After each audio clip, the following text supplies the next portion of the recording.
of them. That's where I am, and let me also mention that in the central bank, I remember I worked on two very prominent areas. One of them is to reformulate the monetary policy framework for Kenya. I do believe that the framework that I found there, I actually described it as an obsolete framework. And the second thing is that I pushed and defended M-Pesa until the fights with the banks, until it was concluded, and everybody believed that it was a very, very innovative product. Today, the world knows Kenya because of M-Pesa and all other products that have come in that improved the retail electronic payment system and platforms in banks is one of the examples. I stop there, Mr. Chairman, because the history can be long, but let me say I am that young boy who started in location 3 in Gasharage in Kandara, and I'm now sitting here. Thank you very much. Sir, we'll now open the forum. We'll start with the Deputy Speaker. Professor Ndungu, I think I'll start by congratulating you for being nominated for the position of Cabinet Secretary for the National Treasury and Planning. I'll ask you a question that many Kenyans are asking. As it stands, the cost of living has risen, and many Kenyans are facing economic hardship. Also, the cost of basic commodities has skyrocketed and is beyond the reach of many Kenyans. Also, our debt now constitutes 67% of our nominal GDP, which comes to about 8.8 trillion, and that our debt service is at 1 trillion. What are the fiscal interventions you shall adopt to bring down the cost of living? What will you do to ensure that the price of basic commodities become under control and within the reach of many Kenyans? And what will you do to ensure that the debt doesn't cripple our country? Thank you. Professor, you don't have to answer that. Record we do in batches of 4. Once you have 4 questions, you answer, then we take another 4 for better time management. Majority Leader. Thank you, Chair. Professor, you have indicated in your CV that you have served as Central Bank Governor. I want to know how many banks collapsed under your watch as CBK Governor. 2, at the time you were CBK Governor, Professor, we have 2 sworn affidavits in our files, both deponents alleging that you were adversely mentioned in the sale of the Grand Regency Hotel, and you also face abuse of office charges involving irregular award of a 1.2 billion shilling security tender while serving as Central Bank Governor in 2014. Maybe you could tell us from these affidavits the status of those 2 issues, and in your mind, in view of the provisions of Article 6 of our Constitution on issues to do with integrity, bearing in mind that if you are approved, you take over one of the most important dockets in this country, where matters of integrity are central to the confidence that you build not just within Kenyans on the economy, but also with our development partners and donors. Do you think with such allegations being leveled against you, you are the right man for the job? Are you the man who will inspire confidence in the economy, considering that, as we have stated before, I think it's common knowledge among us Kenyans that our economy is not doing well at all, and we need a man in the National Treasury who will not only inspire confidence with Kenyans, but also with our development partners. Is that man really you, Professor, if there are allegations hanging over your head? Thank you. Honorable Speaker. Yes. Okay. Wanda. Yes, I just want to pick it up from where Honorable Chungu has left, Professor Njuguna Ndungu. You know, as someone who is being nominated to be in charge of the national coffers, national treasury. You should ideally, like Caesar's wife, be beyond reproach. Unfortunately, despite your stellar record in academia, your long stint in the CBK, on the face of it, leaves a lot to be desired. Honorable Chungwa has mentioned just two issues, because it would appear that during a time in CBK, every single mega project that you undertook was dogged by matters of corruption. He's talked about the issue of the shillings 1.2 billion security tender. I'm sure you know about that. And the other one was what? Yes, and the Imperial Bank collapse, the collapse of the Imperial Bank. But I will just jog a memory, because this is very important that we get it right from the word go. This is one docket that we can't gamble for as a country. We cannot.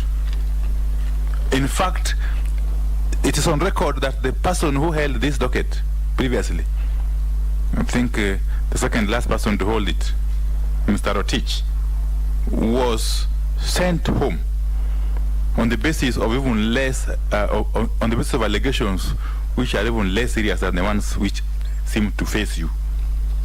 Let me mention just one or two. In the year 2012,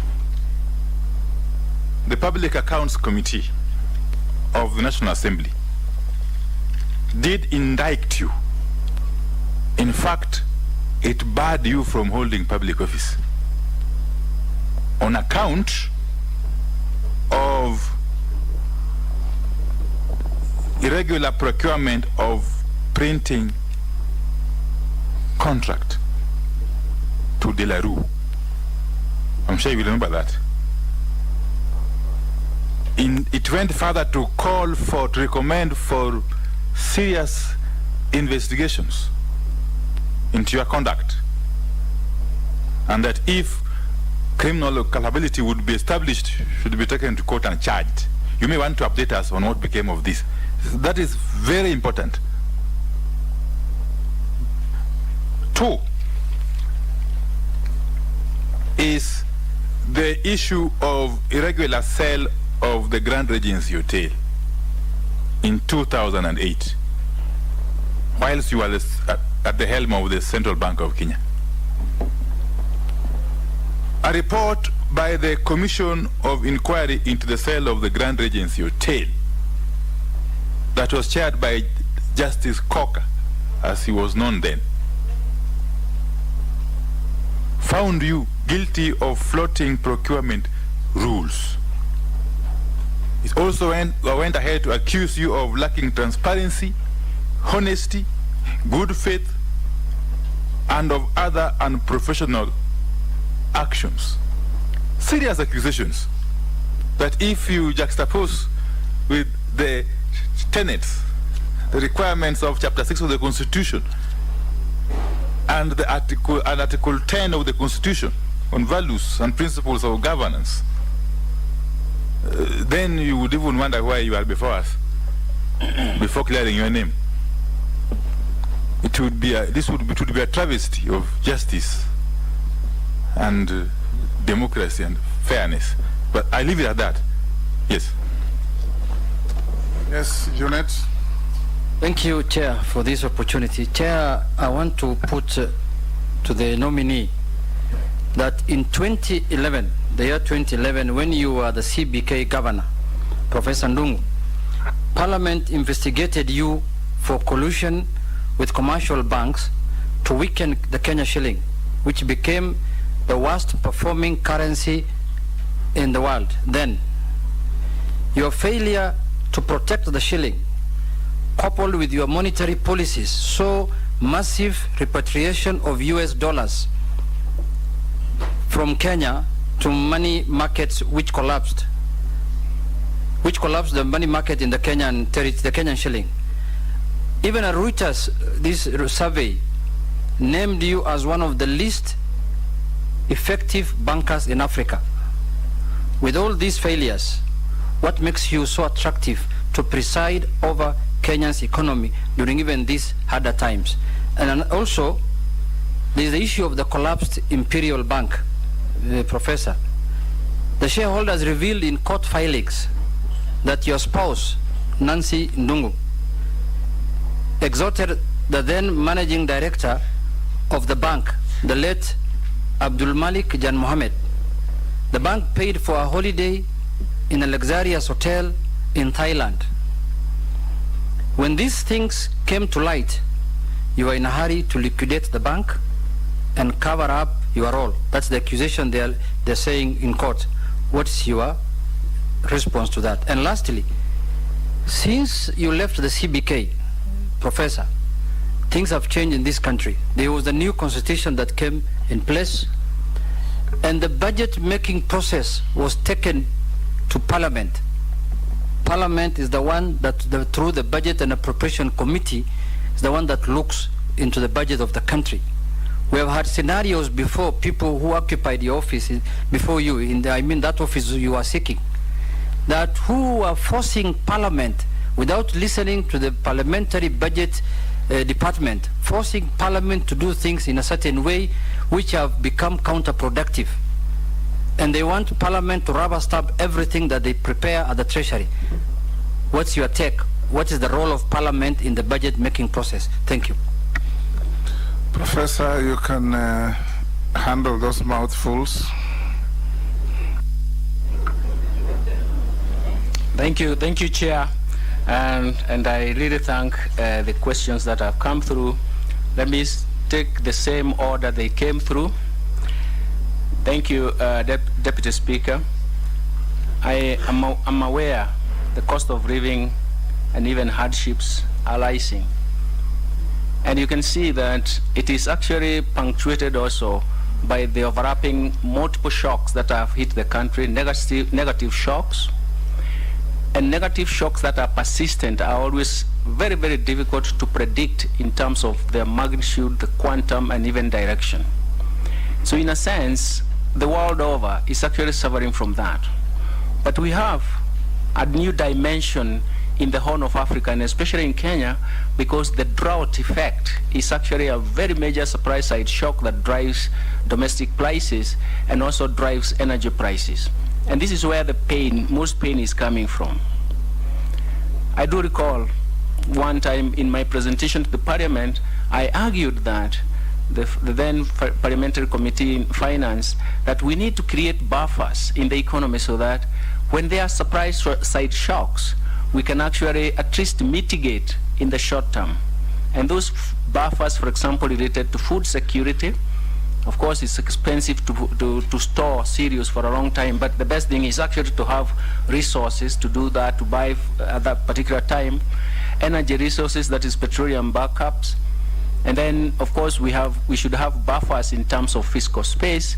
And finally, we should have buffers from the central bank in terms of foreign exchange reserves. Those are four main buffers that can help us navigate in the short term. But unfortunately, when the shock hits us, for example, right now, if you look at that, it's only perhaps the central bank which has foreign exchange reserves. And you can see that essentially it's going to be problematic. But then, what we really need is actually fiscal intervention to create some space and even to save lives. But again, it comes in at a time when we don't have that fiscal space. Especially, you mentioned the debt. We are in agreement with that.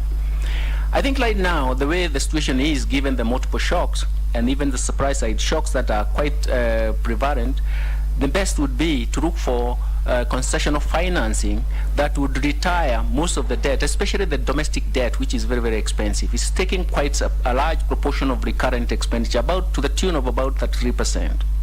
So that will be the starting point. And then after that, we'll have some time that is in the very short term. Then over time, the fiscal space can be rebuilt, including reforms that may come up actually to improve the revenue side. Because right now, the biggest problem is the revenue side. So essentially, one of the lessons that we should pick up from here is actually how to deal with supply side shocks. It was always a problem even during my time. Because one of the things about the supply side shock and monetary policy phenomena is that you have to actually tighten monetary policy to ride over the shocks. But essentially what you do is actually to push the economy into a temporary recession, hoping that once the supply shocks are resolved, we do not have that plateau of high prices. We will dislodge that. But if there is pain, by the time you do that, and even when the supply side issues are resolved, this is the pain we have to undergo, we have to wait for. But I do believe that the most important steps is always to make sure that we have fiscal space that can now allow us some flexibility to ride over the shocks. And that is going to be created by, first of all, resolving or reprofiling the debt that we have, having some concessional funding that is going to retire some of the most expensive domestic debt.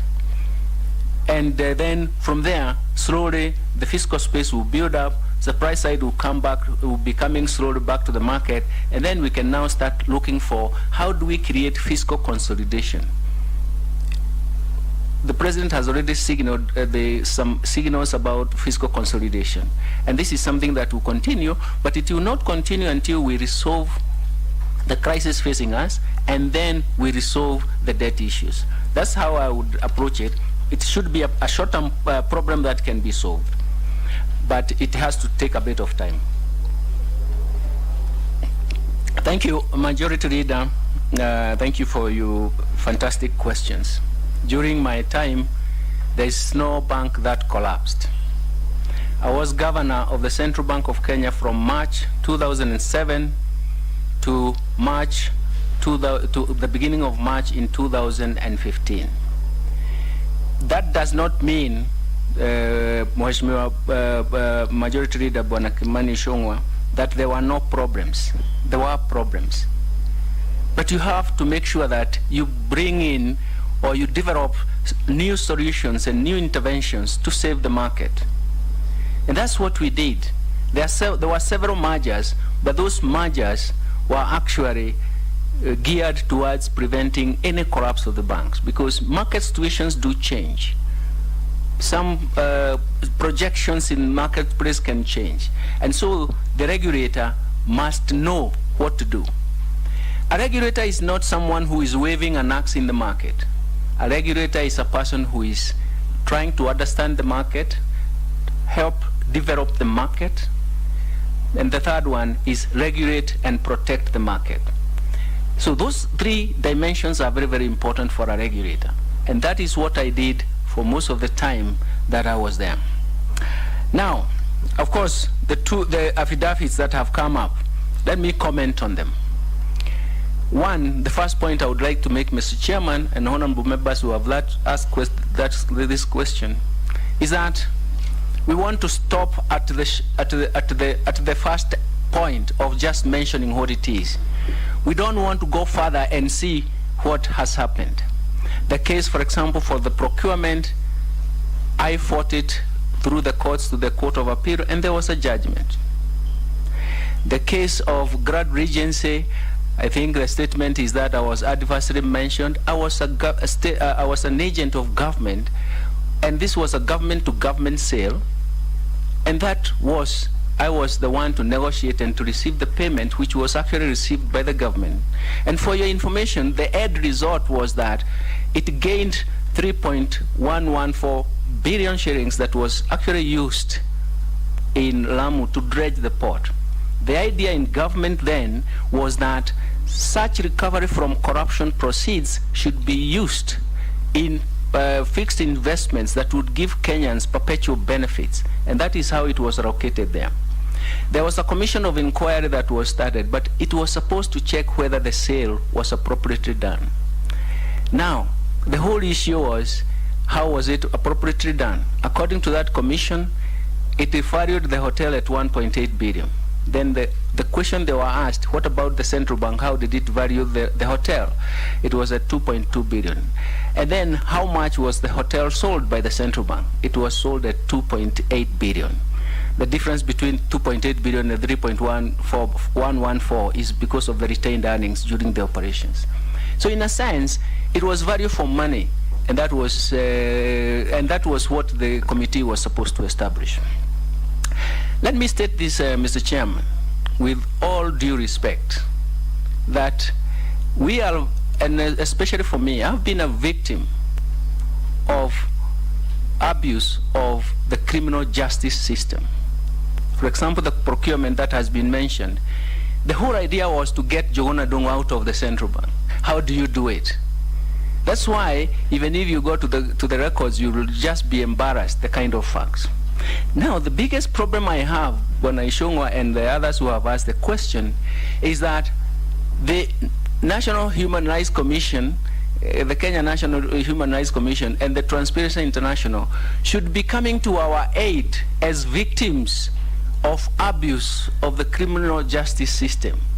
But they are coming here to make us the victims. It's quite a paradox. It's actually extremely, I would like maybe to invite people to read even the judgment, even the Commission of Inquiry on Grad Regency. It's so interesting that they find it, that they become also a victim. It is something that we may want to check out, Mr. Chairman. It's something that we have to rethink about the mandate of some of these institutions, and it's something that we need to correct from the very beginning. Sorry, Chair. Yeah. Sorry to interrupt the good professor, but I feel he is on a tangent now to blame the petitioners. I just wanted him to clarify, because that was my question, Professor. In the interest of the country and the economy, we want to, if we approve you, to approve someone that will be confident has no issues of integrity hanging over his head. And the opportunity now you have is to make that clear. And that's why I asked the status of the Grand Regency, which I have heard you've clearly stated that you are exonerated by the Commission of Inquiry. Well, I hear my colleague saying no. So we want to know what was the status. Okay. What is the status of the charges on the 1.2 billion tender? Mm-hmm. You know, it's good to say it went to court, or you fought it to court of appeal. Thank you. What was the verdict? Thank you for clarifying. Yes, the tender issue, let me first of all say that it was very clear that CEOs are not involved in the procurement. Their work is only to appoint the procurement committee. And that matter went all the way to the appeal, and they showed that the problem was the procurement committee of the central bank, and I was vindicated. I had no role to play. The Grad Regency, again, is an issue. I have shown that the government position was that the proceeds would be invested, and they were really invested in that case. And maybe I can go to, so in actual fact, my role was very, very clear as an agent, and my role was also very, very clear that I had no role to play in procurement. But I wanted to go further to show that actually when such issues come, although I'm trying to defend myself, when such issues come, also those people who bring them up, they should see the whole end. Speaker, point of order. The nominee is not helping us make progress. For instance, he's saying talking about being vindicated in the Grand Regency cell. He's not saying by who. Because the report of the commission is clear that you are indicted. Yeah, Bwana Chair. Thank you, Mr. Chairman. With due respect, and maybe I will seek your protection because I have never seen the report. I only remember that the government said those proceeds that the central bank has done well for raising that kind of money. It was invested in Lamu Port, and you are aware of that. And the whole conclusion was that if such resources coming from corruption proceeds are invested in the projects that provide perpetual benefits, then everybody is happy. Let me also move on to... Speaker, sorry. Yes, Chunga. Maybe as a procedural matter of guidance to the committee, with all due respect to my colleague, the leader of minority, I don't know when, as a committee, we allude to a report. Is it not in order then, as a procedural issue, that a copy of that report is shared with the committee, so that either the nominee or other members of the committee are able to benefit from that, so that, Honorable Speaker, we avoid the issues of raising issues to the public gallery, And I say that with a lot of respect to my brother, because the earlier nominee who was here, Professor Kindiki, had the same issue on an issue that my brother was not able to again clear up properly, that indeed the allegations were against the law firm of Onesmus Kipchumba Murkomen and Company, not the law firm of Honorable Kindiki. So maybe, Speaker, you could guide us on that issue. There were affidavits, 1 or 2, sent to the committee through the clerk. I instructed that they be furnished to the nominee. I believe you have been served. And I did hear the 2 members make reference to those affidavits. I would encourage the nominee to answer questions. That's why I said precise and concise. When we go on to a long journey, we end up stumbling somewhere. So I would want you, Professor, the 3 questions that were asked that cast aspersions on your integrity by Chungwa, Wandai, and Junet, just answer them straight and clear. Are they true? They are not. Was there a court process? How did it end? Did your wife go to Thailand on holiday paid by Imperial Bank? Was it Imperial Bank? If it wasn't, because it's an allegation being raised by Junet, I've seen no evidence that it happened. Did it happen or did it not? It's as simple as that. Yeah, Chair, not to interrupt you, Chair, with your indulgence. Also, you know, we are unanswered. The nominee alluded in his response that even the report of the commission made him a victim. He said that when he was responding. So that means he's privy to the commission's report. And even then, I think he was on Kenya Human Rights Commission. On a struggle to defend himself. He said he's been a victim of many things. Yeah. So now that we have put him on track, let's hear his answers to your questions, which I'm sure he's privy to. Thank you, Chairman. I get your advice, and I'll take. I'll be in that tandem. Let me say that in the first issue and the second issue, I think what I've said is that I've defended myself in terms of I defended myself through the court process. The Commission of Inquiry in terms of the Grad Regency, I was asked to surrender the money to dredge the Ramu port. All the proceeds were given. You were asked as Njuguna Ndungu or as governor of the central bank? As governor of the central bank, and also the agent who transacted that particular deal.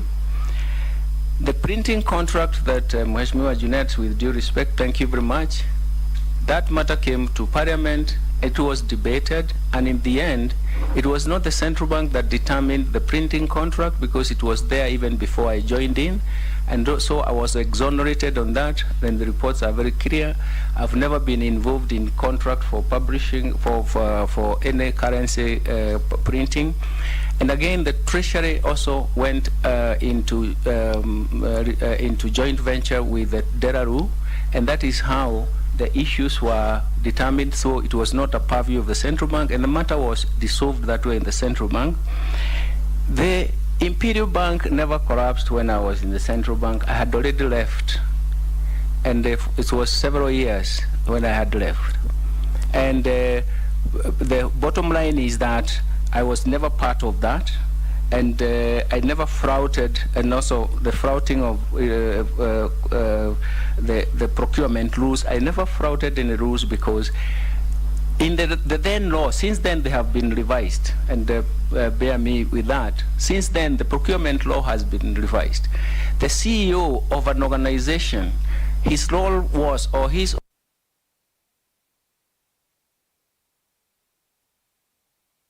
the procurement committee. If the procurement committee made a decision, the CEO could not vary that decision. Since then, and I had already left the central bank, things have changed, and the law has been revised. Let me also say, the issue of banks propping the sharing, that was not correct. It is like the same situation we are in now. we are having supply side shocks. And because of the persistent shocks, you can see the dollar supply has been minimal.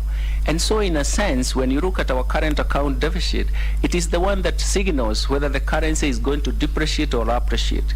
And that is the same situation with external shocks, and this is consistent with the African economies. Again, we went through the motion with a special parliamentary committee on that, and we dissolved the matter that actually this was the preference. That is why, Mr. Chairman, I mentioned that I had issues with saying how do we create buffers that help us to mitigate short-term shocks. And the whole issue, then the whole issue of Imperial Bank and my wife going to Thailand, this is a paid service. He was an agent of that company that was giving those the services, and it was Did paid. you hear what he asked? Yes. He said, or rather he alleged, that in certain proceedings, the former owner of Imperial Bank alleged that he paid for an expensive holiday for your family. When you learned of it, you cut short the holiday, came back and collapsed the bank. That's what he alleged. Yes, and that's what you should respond to. Thank you, Chairman. The bank collapsed in 2017, and I was not governor then, and I was even away from the country. I was working from outside the country. So it did not collapse in when I was governor. Thank you, Chairman.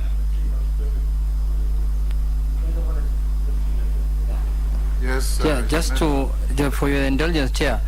You see, two issues, Chair. The issue of the shilling that I raised, it is true that the scenario looks like now. But, Chair, just as a supplementary question, the shilling now is stuck at that level. By that time, a committee of parliament was formed, and I suspect you were in parliament by then.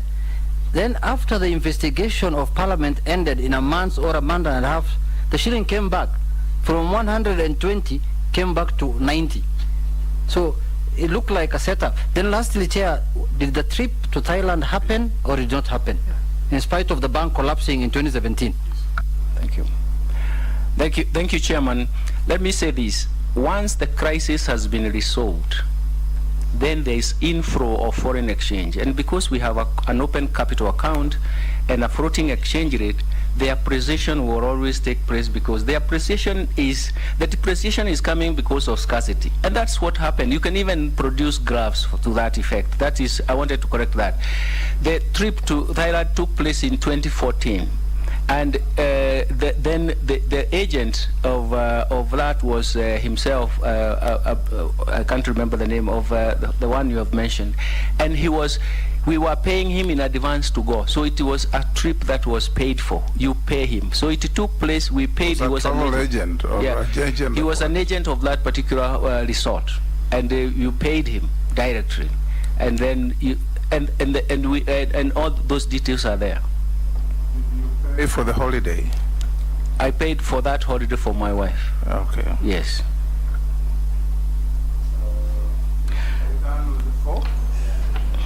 We now have another batch of 4. Owen Bayer, Gikaria, Mule, Emase.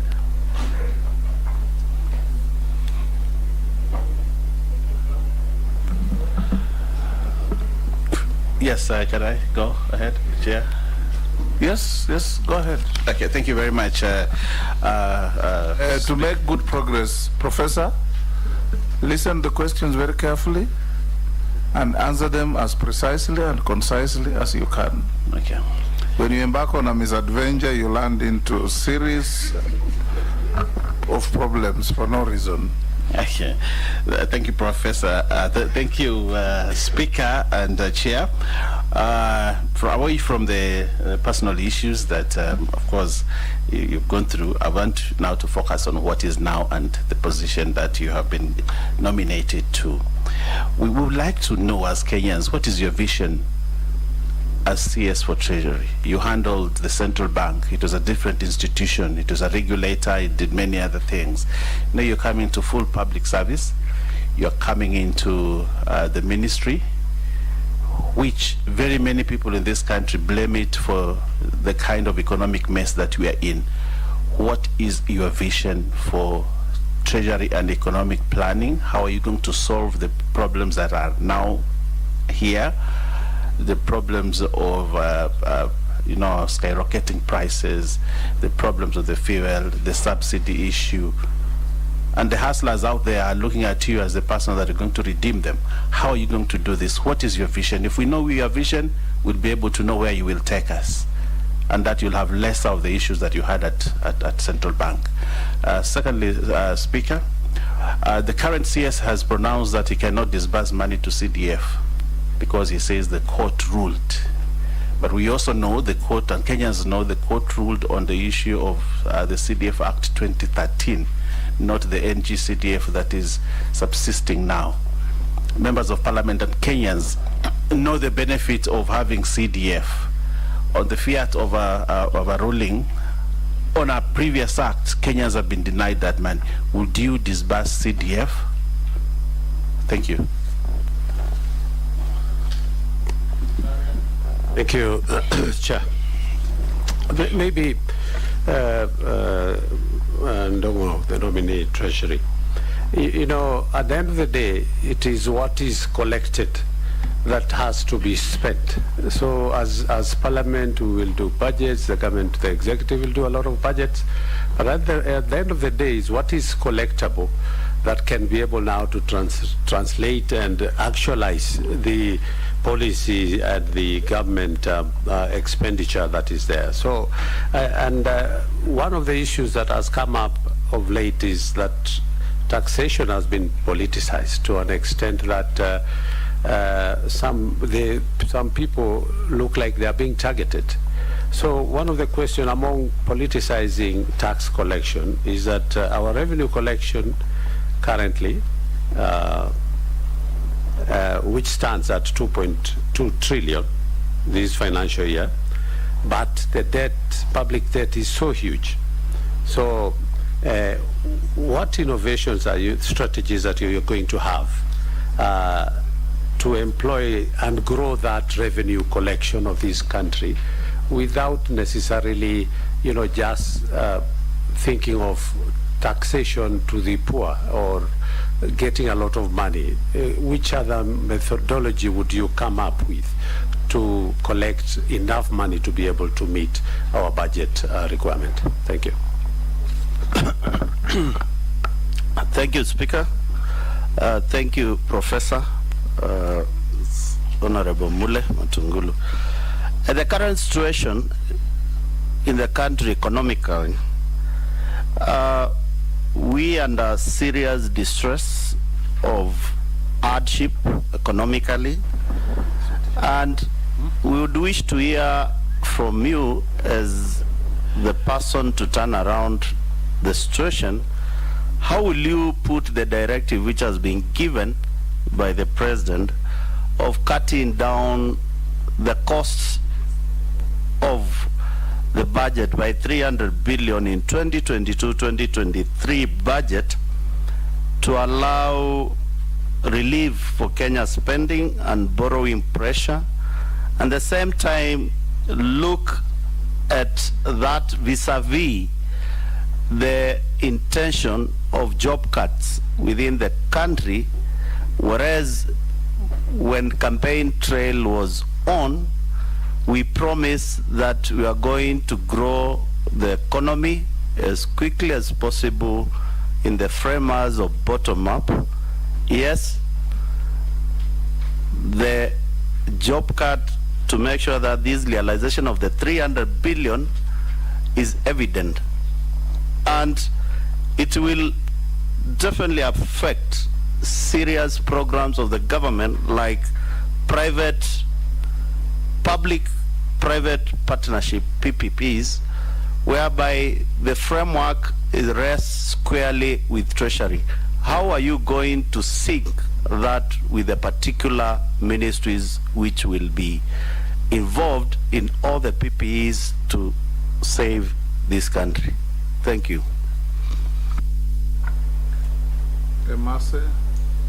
Thank you. To the nominee, what is your take on the President's push for the National Social Security Fund contribution to be enhanced, considering the hard times where every Kenyan is concerned about the rising cost of living? What's your take on that? Professor, you can answer those four, then we take another batch. Thank you so much, Chairman. I'm very sorry also for moving into different direction. Perhaps it's the teacher in me. I never left anything ununderstood, because that is my, but I'll try to be as precise as possible. Thank you so much, Mheshimiwa Owen Baya, for that question. The vision for Kenya. We do know that we have very serious short-term constraints. But let me say that in terms of the vision, I can pinpoint 4 areas that we are going to work on, and obviously those areas are going to give us a very strong economy from the medium term to long term, once we solve the short-term constraints. And the first one, being brief, is actually that we have to start by protecting private investments. And this is the whole area of human capital development. Our education system, for example, our health system, the health infrastructure has been devoured by COVID-19. We didn't anticipate the extent to which our health infrastructure can be tested. Not even beyond even what we have health financing. And the third aspect of that is actually nutrition outcomes. And this is actually, again, food markets and how we can actually grow the human capital development arena. That for us is going to be very important. And it starts from fixing the problems in health, in education, and in food systems, which will improve the nutrition outcome. That's one whole bucket of where we have to do some major issues in the medium term. The second one, which needs to start when everything, even when things are as severe as they are, is, Mr. Chairman, to develop, to regulate, and protect markets. And this is where things have gone wrong, and I'm sure, Mheshimiwa Baya, you can also come up with so many examples. If markets are not properly governed, then it means that they cannot distribute the economic rent in the marketplace. If we don't develop the markets, then most people are not going to reach the markets. To give you an example, it is markets provide signals, especially for increased production downstream and productivity downstream. That is the bottom of the people who are working there, be it in agriculture, be it in another sector. But what you see upstream is increased incomes. So it means that we can actually, in the very short term, try to start fixing markets. And for me, that is a very major issue. Let me tie the second point also. The third point is also tied to what my dear sister asked in terms of, my friend asked about the current situation. The third area is actually domestic resource mobilization. We have, this is a family of instruments that we can actually optimize the tax instruments, for example. He talked about even criminalizing taxation. It's because we need to optimize taxation, tax instruments. And we need to come up and develop the family of instruments in the domestic resource mobilization space to improve our revenue base. But then coming back to you, I remember the last time I visited this issue was 2001. I was analyzing how to optimize taxation on excisable products, and one of them was alcohol.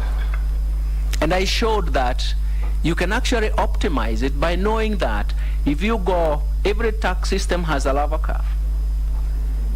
You can actually optimize if you know exactly the demand structure of the product. So our tax system and even tax instruments can be optimized on the basis of the structure of the targeted product that they are getting. And that is consistent with the question that was asked by Bwana Rukaria. It means we can build the base. And finally, in this space, Bwana Mbaya, and the questions that have been raised, I do believe that we have succeeded in the digital evolution. We have taken part in that. The digital evolution has worked for us. Everybody is now talking about the fourth industrial revolution. The beauty about it is that it is going to coordinate all the other factors that I've mentioned. The protecting the private investment, developing, protecting and regulating markets, domestic resource mobilization will be coordinated by the digital space and the fourth industrial revolution. We are going to see a lot of that. These issues need not wait for us to resolve the crisis. They will start in earnest. But let me tell you that they are going to spin the economy, and we are going to see a lot of benefits. That means that I have also looked at the issues, Mheshimiwa Rukaria, you have mentioned. Thank you very much. And the most important thing is to make sure that I'm not going back to the history of creating social contracts. I'm in the quadrant of saying, actually, you can raise incentives for you paying taxes if taxes are not high enough for you to dodge them. You know, the other day, Mr. Chairman, I asked the KRA, why do you believe that high tax rates will give you high tax revenue, whereas the whole world knows that that's the converse? And we're back to the question that is being raised. Let's look at every tax instrument in terms of how we can optimize it. And Mheshimiwa Mule, thank you very much for your questions. The economic situation is terrifying. The four issues that I have identified are very, very important for us to turn around. But we turn around with also two very important points. One of them is actually how to strengthen our institutions, be they the institutions that regulate the market, the institutions that protect the market. There are two very important characteristics of institutions that I work for and I really like to achieve.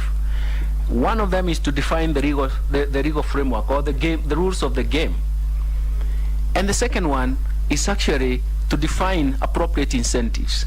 And a combination of the legal framework and appropriate incentives, that is the reward system. You are rewarded when you do well, you are penalized when you do badly. It's consistent with the issues that Mheshimiwa Junet was raising and Bwana Ishongwa. Then you're going to encourage prudent behavior in the marketplace. This is where we are, and that is how things will work, and will work positively. I do believe that some of these are medium-term solutions, but most of them are short-term. We start now in creating a very important base, and we'll get there. So thank you very much, Chairman. Mr. Batch. Man, on the question of CDF, I didn't hear anything. Professor. It's the CDF. Yes, CDF. I was and it is so easy. Yeah. Are you one? Thank you. I don't want us to go academic again. He said CDF is very important. Even the head of state has acknowledged that. If and when you are confirmed as Minister for the Treasury, are you going to honor, respect, and disperse CDF to Parliament? Thank you, Chairman. You have made it very clear for me. But I will be guided by the law, and I will abide by the law, because essentially that is what we'll do. But I will honor that as per the law demands. Thank you very much. Yes. Now, yes, there's a point of. Yes, Speaker, allow me to, Chair, now let me call you Speaker because you are Speaker, allow me I would to. rather you seek clarification and point of order, because this is not a debate. Okay. Yes. Well guided. Clarification. What did the professor say about CDF? Abiding by the law, saying what? He said he will look at the law, let me be remind guided appropriately, and then pay. What did he say? That's what he said. What? Is that so? Is that not Kingereza Mingi? What we say, Speaker? No. Let us not miss the point. What Babaya said the truth. Seek your clarification. That's why I'm helping. Maybe he left the point. Yes. That what was quashed in court is actually a different law. CDF Act. What we have now, Speaker, is not CDF Act. We have National Government Constituency Development Fund. Now we was asked, how quickly are you going to use that to disband the funds? Kizungu mingi haitasaidia sisi, Speaker. Okay, you'll start with that, but let's take another batch of 4. Okay. Then you can clarify to Honorable Posing what is 6 to be clarified. Morugara, Daud, Amisi, and Naisula. I'll come to you guys, gentlemen. Just hold your horses. Thank you. And I want to be strict on one question each. Yeah. Thank you. Thank you, Mr. Chairman. Mr. Chairman, just before I ask the question is a little bit of economics that we are getting from the nominee, and Kenyans are listening to us so that they are able to understand what the nominee is promising them in a very plain English language. My question is this: we have heard hue and cry out there that the country does not have money, and therefore we are in trouble. What is your position as a senior economist in the country, a former governor of the Central Bank of Kenya? Do we have the money, which means soon we may be out of the doldrums where we are, or we do not have any money, therefore we have to tighten our belts because worse things are ahead of us? Thank you, Chair Speaker.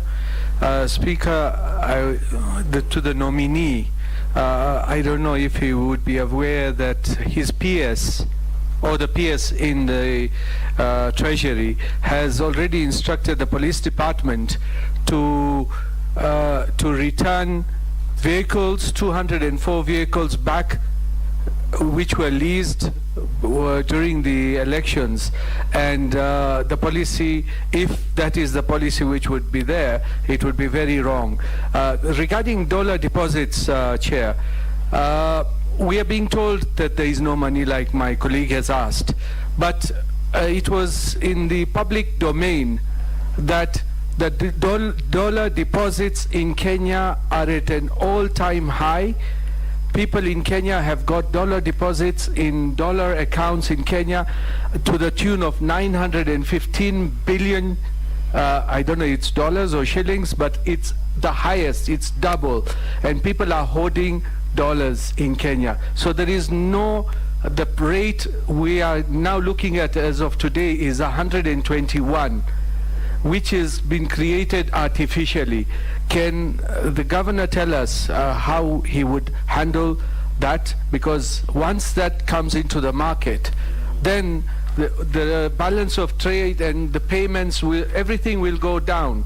But until you do not tackle those cartels, or is it, how would we get those people, that dollars into the market at a lower rate? Thank you. Daud, you have said so much just to ask a question, you know. Amazing. Thank you, Chair. I know it's good to tax before you take off, but try and take off without excessive taxing. Thank you, Chair. Chair, this is a position that Kenyans are waiting for. Because even the occupant of this position is required to exercise the highest epitome of financial management. And looking at what you furnish us with, Professor, declaration of wealth. First of all, Chair, I think we need to also make a clarification to this net worth issue. Because even Kimani Chunga will agree with me, net worth is your total assets minus total liabilities. But I think what has been quoted before is not the case. Nevertheless, if you look at what you've quoted, family home, farm with house, holiday home, basically those are homes. A total, whether it's a family home, holiday home, leisure home, they are homes. The total is 400 million.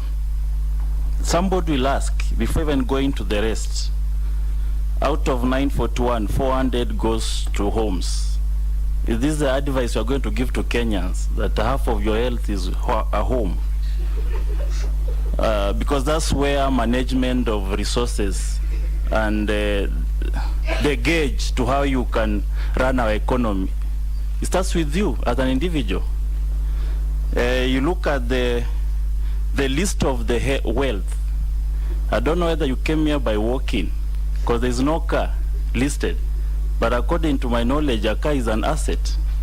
And this is a person Kenyans wants to see exercising the highest epitome of financial management. And it starts with what you present to this committee. I want you to clarify, even these shares, piece of agriculture land, how many acres? Investment, financial instrument, what is the shares or dividends? Investments in through family company, 400 million. What is it that is 400 million? Shares in a bank, which bank? Imperial, which one is this bank? So this is how a Kenya is going to gauge of the individual that is going to be at the highest financial management institution. Really, we need to be serious. Miss, you have made statement. What is your question? One, whether he owns a car, because not stated there. Two, but is he obligated to own a car? There are many people who don't own cars. The statement of most assets. Distinguished lawyer called John Hamino doesn't know how to drive, doesn't own cars, but he travels. I think the professor can just answer what he can on my description. He knows what I'm talking about. Thank you. Mr. Speaker. Honorable Camino, your friend, doesn't own those kinds of homes also. Those homes require cars. Naisula, in this batch. Thank you, Chair. I promise not to weep or be long in this one. So, to the nominee, the number of unemployed youths in Kenya is estimated at 14%, according to the International Labour Organization, and as many as 5.2 million youth adults are unable to find meaningful employment, a pressing concern to policymakers. So, my question to you is, how do you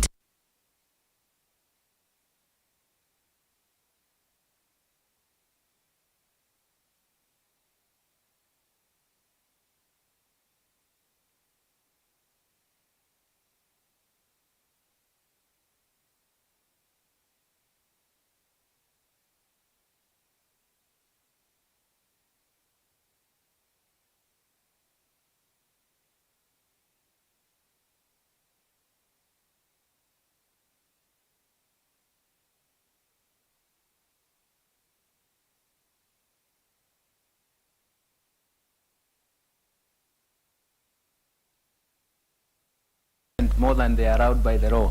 So we'll be consistent with the law. That is my answer. I don't know which laws the court ruling is a question of checking on that and saying that are we and we are going to consult also in the relevant organizations of government so that everything is clear. But we cannot fail to honor if the law also permits that. That's my simple answer for that. And thank you very much, Mheshimiwa Murugara. I think I do understand, and we are starting from a very difficult situation. And so, when you are in a difficult situation, how do you get out of the difficult situation? His Excellency the President has been using a very nice phrase of, if you find yourself in a hole, stop digging, try to get out. You know. So essentially, there are some short-term issues that we deal with. That's why I started by saying the current thinking by the government right now, which I buy quite a lot, and I have a lot of discussions with the donors. We were, for example, with the donors who are providing food relief, we argued that we may need concessional borrowing, which will help us remove the very expensive domestic debt. And then once that is done, the fiscal space will start building, and then we can start signaling fiscal consolidation. If the government doesn't have fiscal space, it means that it cannot finance development. That's the main issue, and that is the main spin that we want to make sure that we have. If I had the time, one day I can talk about the crowding out, because it actually affects everyone. So it's something, but how do we resolve it? It's actually coming back to trying to create fiscal flexibility by the government so that it will do that. And if this committee approves me, that is the goal that I will start moving towards, fiscal flexibility so that we jump into specifics and trying to help out. And thank you, Mheshimiwa Daud. I didn't know that there were 200 vehicles released out, but again, it's something that I will look at. Let me say this. When the crisis was started biting, and especially the whole world, it's only the US Fed that actually started tightening their monetary policy. And you can see even Euro started being affected because they were not following suit. When everybody followed suit, there was a whole tightening even in Kenya here. And so the signaling is that there will be scarcity of dollars. So the dollars that you mentioned in terms of deposits, they are owned by individuals. And so everybody moves into a different direction because they are anticipating that there will be tightening. So the whole issue is to say, once the crisis is over, we are going to see dollar flows. The other day I was talking even to several farms, like even tea exporters. They are stockpiling their quantity. The Ukrainian crisis is such that we cannot export the products that we used to export there. We cannot take tea to Pakistan, for example, because of the flood. So there is a bit of a shock in terms of the supply. So we are not getting the dollar flows. But I do believe that it will come through. You have mentioned about the cartels. This is again something I went back to talking about markets. How do we develop markets? How do we regulate markets? How do we protect markets? And why you protect markets is because of the cartels. And you are right. And this is something that I mentioned as a very important second pillar that we are going to deal with. So the situation will be dealt with in that way. Yes, I understand your point about financial management. If you are an investor, you look at what is the appropriate returns at a particular time, and you change over time. What I was required to provide is my net worth given the current situation. Why do people invest in homes? Because they have safe returns. If tomorrow manufacturing sector is better, we will invest there. As an investor, and this, by the way, is a whole congregate of my family and myself, including the cars that we own. We did not break them down. Okay? I came here with a company car, which is an international organization, so essentially that's why you didn't find specifics. But the most important thing is to tell you that even yourself, you'll wake up tomorrow to invest on the basis of the returns that you see. If the information in the market shows that you're going to get into a loss, you are going to change your investment pattern. So if I observe your investment today, they will be different with the next 10 years to come. And that is the composition. That is what it is all about. Once we create a boom in other sectors of the economy, we'll find everybody flocking into those areas and start earning economic rents from them. Thank you very much for talking about the unemployed youth. And the essence, and I shared, because I talked to, I started with I raised some of those issues. I talked about Chairman, markets because I wanted to make it very clear Chairman, that it is clarification. Honorable Mr. Sorry for interruption, but where we need to be very keen is the net worth, because it is a repeated question. Can the professor tell us, in his understanding, what is net worth? And where is his liability in this statement? I think what I provided was the net worth. I have no liabilities that sorry.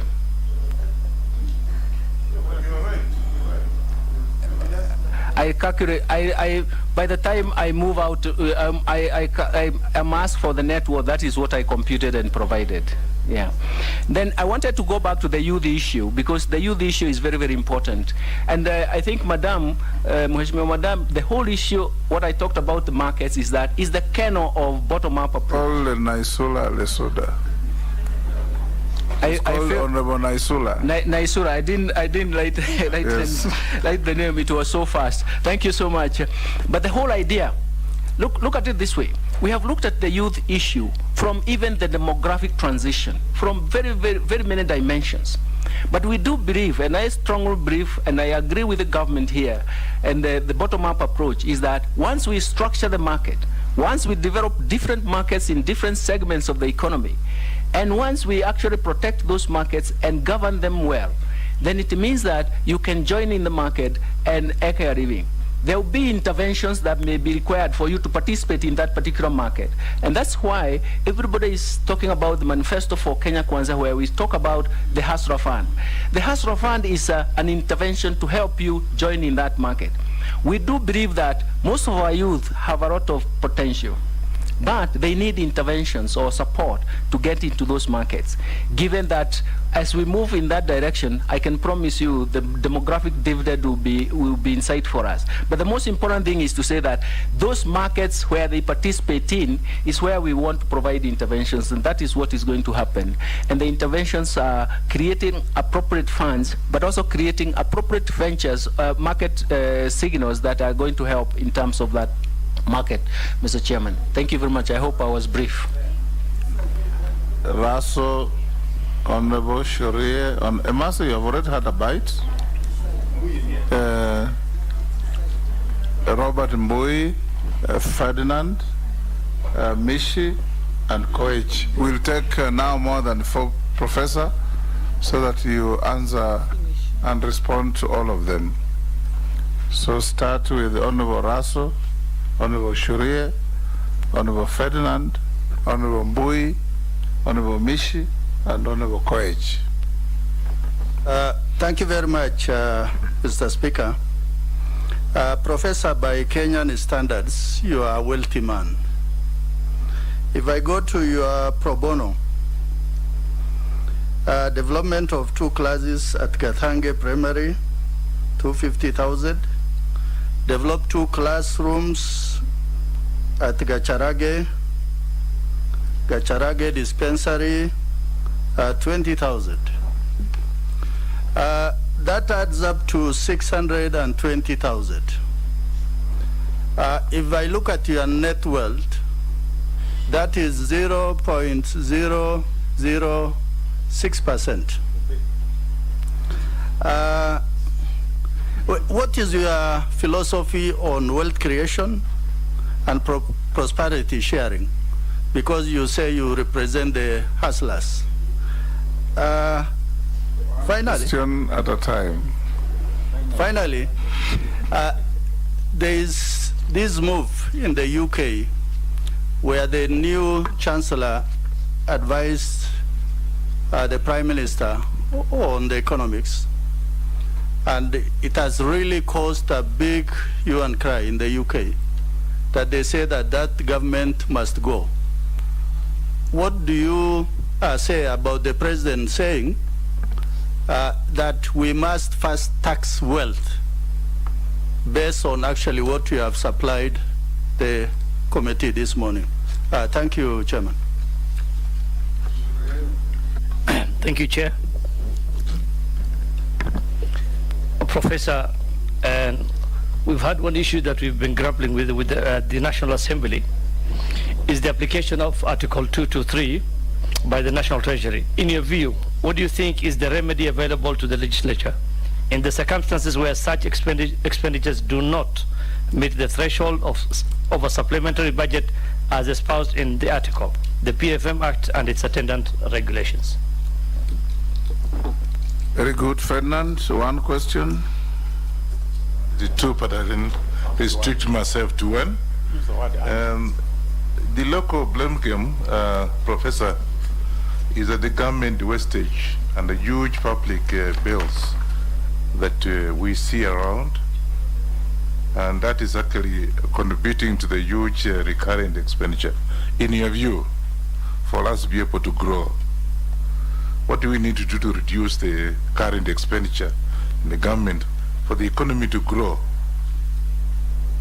I think let us come up, because I know that that's the local blame game, a huge government wastage. Thank you. Robert Mbui. Thank you, Chair. The nominee has severally mentioned the bottom up, and I have heard it being mentioned also and touted as an economic model. And now a proposal to come up with a fund that you are calling the Hustler Fund. Kindly explain very clearly what is the difference between that fund and the Uwezo Fund, which has been in existence without interest, the Youth Enterprise Fund, which exists without interest, Women Enterprise Fund, all those funds. What is the difference between those and the Hustler Fund? And Chair, I want you to look at the declaration of wealth form that the nominee has given us. He's indicated in the description of properties that he owns 8 items. The last item, Chair, is shares in a bank, and that part has been left blank. Was it deliberate? Because you've indicated yourself shares in a bank, but you have not put a figure.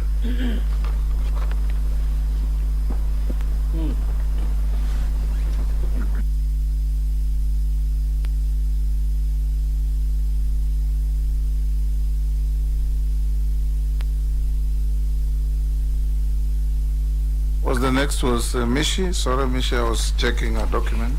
Yeah, thank you, Honorable Chair. Honorable Chair, away from slashing the 300 billion from the budget, it has been talked that the KRA is going to be pushed to collect around 3 trillion. And some of the option, it is in the name of expanding the tax bracket. My question is, how do you assure Kenyans, the poor Kenyans, those the Kenya Kwanza refer them as hustlers, that they are not going to be the target of the carry in terms of expanding tax brackets? And in the same perspective, how do you intend to resolve tax collection disputes in a humane manner without affecting our revenue targets? In the past, Honorable Chair, tax collection has been politicized in a way that some government officers have been aggressively demanding for taxes from Kenyans without considering their plight and sustainability of their businesses. I thank you, Honorable Speaker. Mine is on fiscal distress. We gather that the country is in a very bad shape at the moment, that today our credit rating is actually affected. And it is estimated that our total debt constitutes 67.4% of our nominal GDP, which roughly translates to 8.8 trillion. It is also estimated that our debt service now stands at 1 trillion. The cost of interest on our debt is now the single largest expenditure item on the recurrent budget, and it is threatening to paralyze the operations of both levels of government. In your view, Mr. Nominee, what factors have plunged the country into such huge fiscal distress, and what innovative ways will you put in place to deal with this debt? Thank you. Yes, Professor. Thank you, Chairman and honorable members. Fantastic questions that have come through. Let me try to see how I get them throughout. And let me start with the question that was raised on pro bono. And pro bono is you actually invest your flows. You don't invest. You are trying to support some targeted groups. And I think maybe the figures were not correct, because the 2 classrooms that were done were 2.1 million, and some of them may have been spaced. But what I'm really saying is that I am a private individual, and what I was doing is to use my flows, because you cannot invest through, you cannot disrobe your assets to invest in pro bono. It's in flows on the basis of request and verified request. So that continues, and as long as they are verifiable requests. For me, I was supporting schools because I do believe that, and especially polytechnics, because I do believe that the youth can find their way. So essentially, I don't have a lot of allocation because one of the things I have to do is to educate my children, and I have been doing that. Obviously, you do that. You actually provide pro bono on the basis of the balances that you have. Then you are right about the advice to the government, and obviously different aspects. Let me put it this way. I would like to encourage the KRA to participate in taxing where there is a boom. the sector that is booming. It should also participate. But those taxes should not distort the market. They should not distort the allocation of resources. They should not create incentives to run away from taxes. And those are the principles that we would want to promote. And once we promote that, I'm sure the tax system is going to work very well. And it's also consistent with Mheshimiwa Mishi in terms of saying the poor are not going to be targeted. We are actually going to make sure that the taxation system should make sure that it does not distort the market, does not create incentive for you to run away, but it should create a very efficient way. For example, I talked about the digital platforms. They are going to help us in terms of correcting taxes in a way that doesn't also distort the market structure and even the demand structure of the products in question. For me, that is very, very important. How do we structure that? We structure that in terms of consultation, in terms of how the market is, how the structure of demand in the market, and also how the economic situation is. For example, you saw that during the COVID, there were quite a lot of consideration from so many organizations, including banks, in terms of lowering the effects of the impact of the tax. Application of 223. This is a difficult concept, but it's essentially the whole issue, and I think I borrow also from Mheshimiwa Junet, who said that the Parliamentary Committee on Finance and even Budget, they all observe, they are watching in terms of what is happening. I think the most important thing is to make sure that the expenditures or the functional expenditures are also consistent with the rate down law, and that is going to be very, very important. And this has happened, and the government is trying to swim, the current government, even in its own transition, is trying to swim through it. But what solutions? Every day, when you have a problem, you generate solutions of what should be done. It is now tightening the whole issue of how much, and the Parliament is actually going to be responsible for this, to try to say how much, what flexibility do you have even within the Article 223. You're not changing the law, but you're changing the guidelines. And I do believe that guidelines work well to shape the current constraints, to shape the market consideration, and also to guide us in terms of where we should be. And I do believe that is fantastic. I do agree with you in terms of wastage, Mheshimiwa Ferdinand. But we have to ask ourselves, how do we achieve the best results? We have to start talking about how do we prioritize the areas that we want to target and invest in, and how do we target those areas in terms of what we have done, and finally, how do we monitor and evaluate the results, because they have to be consistent with the results.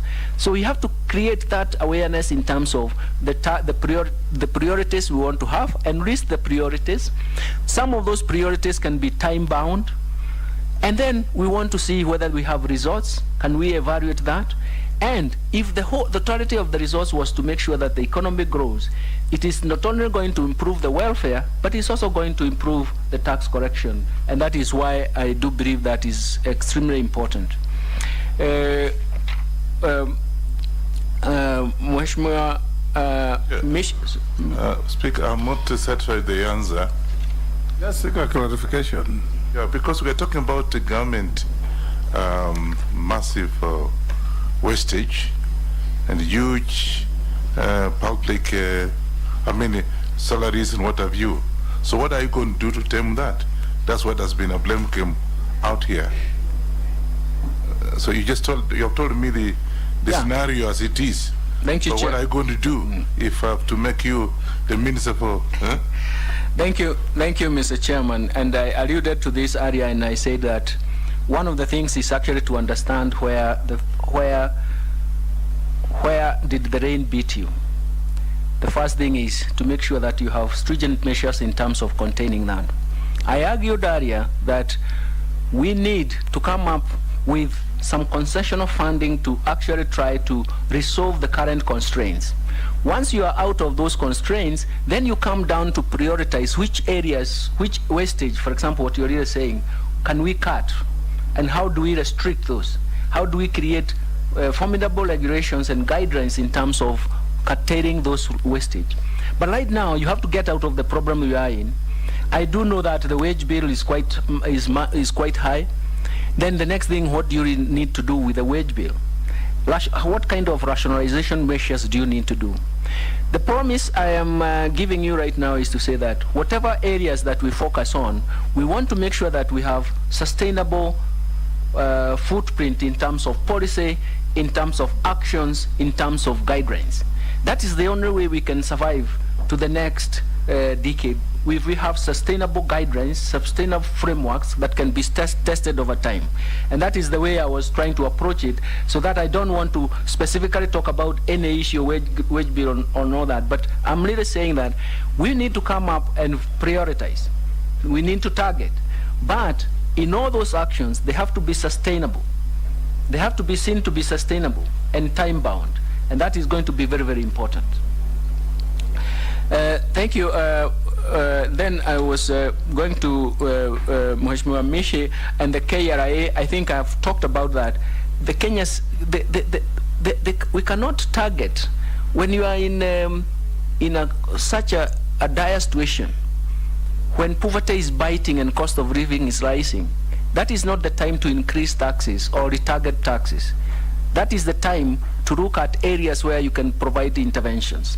So it means that when I talked about the bottom-up approach, I was talking about those areas that you participate in, those markets. We need to regulate them. Most of the time, the poor and in the markets they participate in, it's not because they don't work hard. They work hard, but the market is captured. That elite capture itself diminishes the economic rent that you should otherwise get. And it's an area that we are going to talk about and try to fix. But the other thing I promised and also talked about, when I talked about the digital space, we have worked so well. We have seen that we can use the retail electronic payments platform to actually pay taxes. When it was started, everybody was very happy about it. It removes that personal interaction between the taxman and the taxpayer. And we have seen, even in one of the papers that I've prepared in the last 2-3 years or so, it showed that some of those taxes that uses the payments platform are actually performing much better. The whole issue is to try and see how do we protect that goose that laid the golden egg.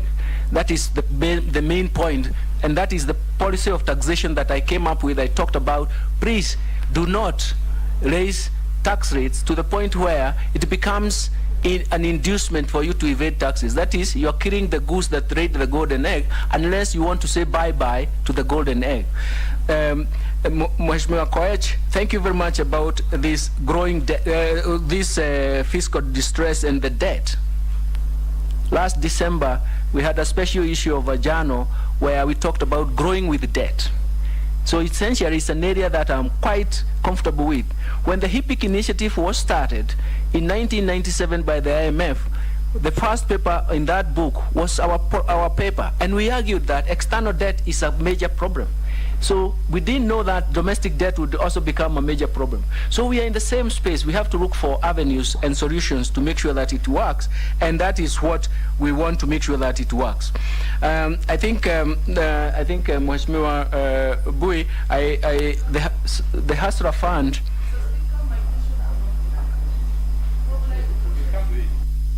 Yes, Mary Emase, Honorable. Yes, through you, Mr. Speaker, I need to remind the nominee he hasn't addressed my question. I think just to refresh his mind, my question was on the push to enhance contributions for NSSF in view of the prevailing economic situation. Yeah. How will it in any way alleviate the situation? What are your thoughts on it? You have not addressed it. Thank you. Thank you. I was coming to it. Maybe it's the way I wrote my notes. We'll finish with Mbui. Bwana Mbui, let me come to you. And the Hasra Fund is an intervention. The biggest problem with the intervention is that when you make it special that other people cannot join in, it becomes a problem. It is the entry point that we really need to analyze. And especially the targeted market and how you, and this is going to be constructed on the basis that it is targeting specific group of people in different sectors of the economy, and the entry points must be clear and understood. And this is, the biggest problem is that it is not an intervention should not be for everyone, but how do you actually prevent that everyone joins in, or how do you make sure that it works? It is the guidelines that you're going to prevent. And I'm sure once the Hasrafad and the whole product is developed, you'll see that, and I'm sure you'll have a chance to interrogate it and see how it is going to be done. Declaration, I think I made a mistake. The last part was lumped with the shares in a bank, lumped with the other investments. So it's a mistake that it was put as a number on its own. But of course, I wouldn't want to say that there was an error. It is just the numbering that was a mistake. I think we go back, Mheshimiwa, sorry that your question was not missed. The whole issue was how do we look at NSSF? How is it going to save you if it's your future retirement benefits? Some of us in our working life, what we have done is to make sure that we match what the employer has given you, we match it. What you are really doing is to safeguard your future. What we need to do is to come back and start talking, that is consultation, and saying how much would you be prepared to actually save. So essentially it's not a punishment, you are saving for the future. And that is something that we can actually deal with and say, what is the optimal level of your sacrifice today to help you in future? The whole issue of savings and raising savings in Africa, and especially in Kenya, is a major debate, because you cannot invest if you have no savings. So the whole issue is to come back to you as a worker and ask, how much are you willing to save now? If your employer is giving you this much, can you match it or even pay more than that? You are safeguarding your future. And that is something that is a democratic choice for most people, but it's also important to make sure that we have an awareness so that there is no targeting. It's not saying that we need this number. What we actually need is savings. How much do you want to save, and what do you want to save for? And that has been a major issue around us. Thank you, Professor. I want us to close here, unless there's something really burning. Jeanette, I'll give you 30 seconds. 1 minute, Chair. Chair, this is a very important issue because, Chair, if the nominee is approved, now this is one of the ministry that is going to have the highest interaction with Parliament because of the budget making process, and I had asked that question but it was not answered because of Article 221. And the article says nominee, and this is the same thing that was reminded your predecessors. Rotich, when he came for vetting, he said he's going to engage. This is the longest serving chairman of budget committee now is the majority leader. This has been the biggest problem between Parliament and Treasury, and it has not been resolved. So I want to put it to you whether you will be the one, if you are approved, you are the one who will resolve it.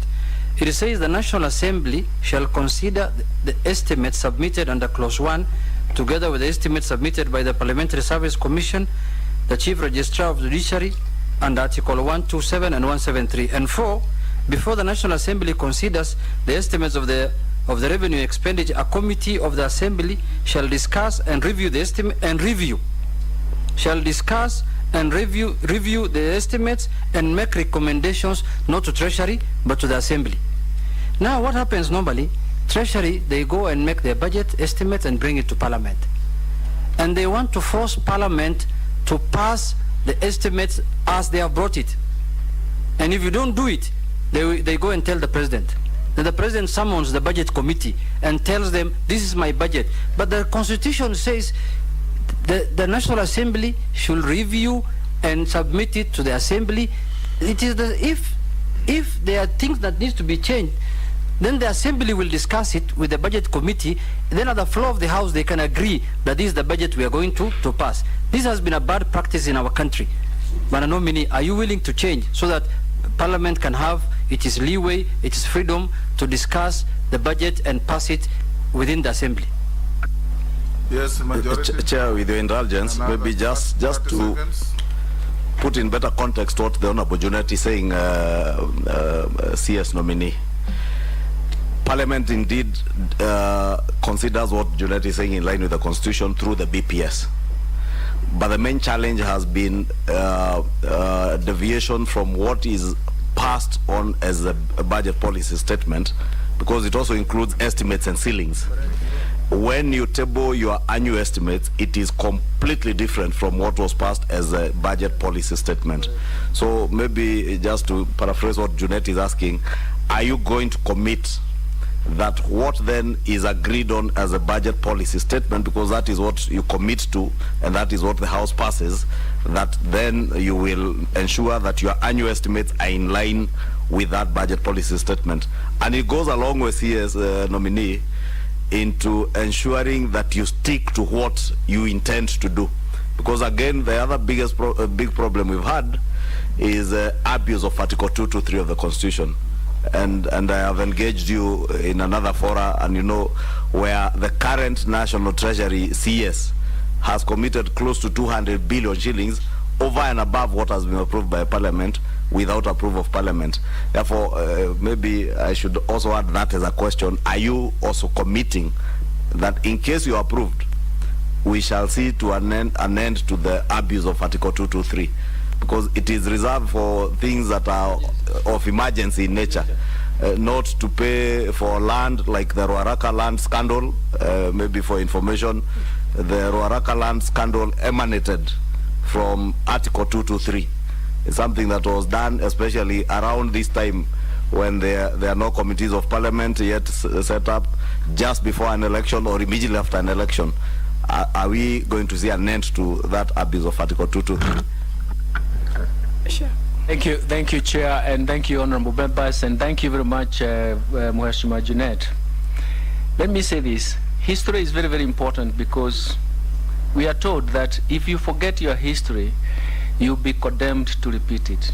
And I'm guided about what has happened in the past and how we can actually have a good start in terms of clarity of issues and also clarity of regulations that are set. I do believe, and I come from that private sector background and that thinking that once the government sets the right guideline, it gives the private sector periods of policy clarity, and that is what you are really asking for, because once the budget is done in the wrong way, then it affects also the projections by the private sector. But I can see, and you know that we had sleepless nights in our technical committee when we realized the whole of 200 billion, which actually cannot be justified. The whole thing is that it is history that is going to teach us the lesson. We have a government led by His Excellency President William Ruto, which is actually saying, look, we have to follow the law. We have to follow the guidelines that we create. And we have to make sure that at the end of the period, we are evaluated on the basis of that. And I think those are the issues that I will follow with strictness, Mheshimiwa Junet and Mheshimiwa Ishongwa. Thank you very much. Thank you, Professor. We shall end here. Mukami, you've missed the boat today. You'll have the first bite in the next, unfortunately. But you had some interventions. Professor, I give you 3 minutes to tell us your final wish to this committee and expectation. Thank you very much. I would have said that I work with rational expectations. So my first wish was that I do hope that I've made some commitments and even some content that allows you to actually consider my nomination positively. But more importantly, we run from the past. And we run from the past, that is adaptive running. We run from the past so that it guides us in the future. When you have been beaten in the past, you have to make sure that you correct the situation in the future. I do believe collectively, together with the National Treasury and economic planning, and the parliamentary, because essentially we'll be consulting now and then, we can make a difference in terms of where we are going, and of course make sure that we rectify or live down that bad history. And I do believe that we are going to make a difference. So my prayer is that once I'm nominated, once I'm ratified as or approved by this committee, I'll make sure that I use all avenues, all my strength and have been there in terms of all my intellectual might, and all consultations necessary so that we all come up with the appropriate rules, appropriate solutions, and appropriate outcomes. I do believe in consultation. I don't think there is any one person who has the monopoly of knowledge. What we do have is consultation that improves the whole spectrum of the issues that we want to cover, our development agenda, and then that will make a difference. Thank you very much for giving me a chance. Thank you very much for listening to me. And thank you very much for, I hope I did answer all your questions, and where I failed, I'm sure we'll meet in some other avenues, and I will make sure that I clarify some of the issues that I had. Thank you very much, and good afternoon. Very much, Professor. As we release you, you'll liaise with our secretariat. There are 2-3 documents they require from you to make our record complete. You may take your leave and have a good afternoon.